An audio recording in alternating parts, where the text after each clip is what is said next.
Good morning! I'm DM and this is my another daily dose of network marketing tip para po sa mga nagsisimula ng kanilang career in this industry. So, my topic for today is all about be the right person first. So, what does it mean?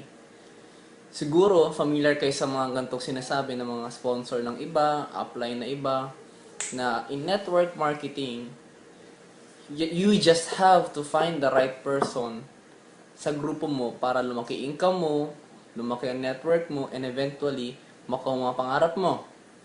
Now, for me, that's partially correct, that's partially wrong. Why?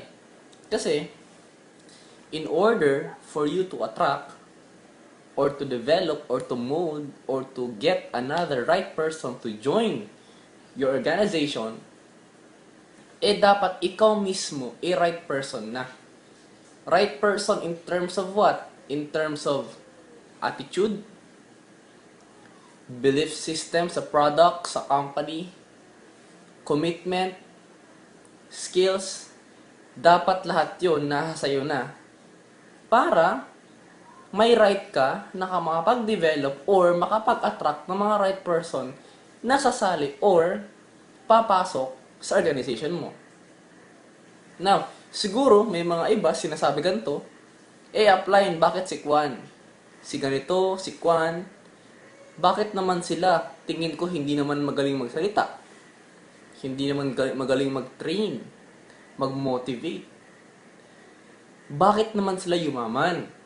O bakit naman lumaki ang grupo nila? Well, ang sagot ko naman,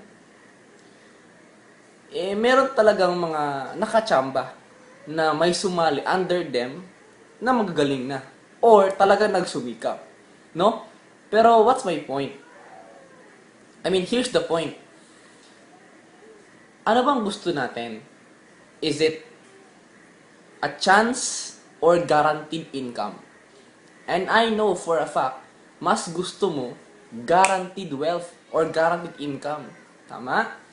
So, ibig sabihin, if you want guaranteed income or guaranteed wealth, dapat invest ka muna sa sarili mo.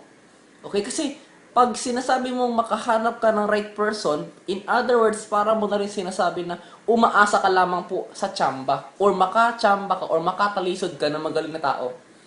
Which is by chance na madalang mangyayari yun. Or kung yun lang aasahan mo, mahaba-habang biyahe pa yun. So, in order for your network to grow, dapat you must also grow. Now, be the right person first para lumaki ang network mo. So, yun lang po. Hopefully, may natutunan tayo at magamit nyo po sa inyong mga negosyo in this business or in this industry. Thank you very much and God bless.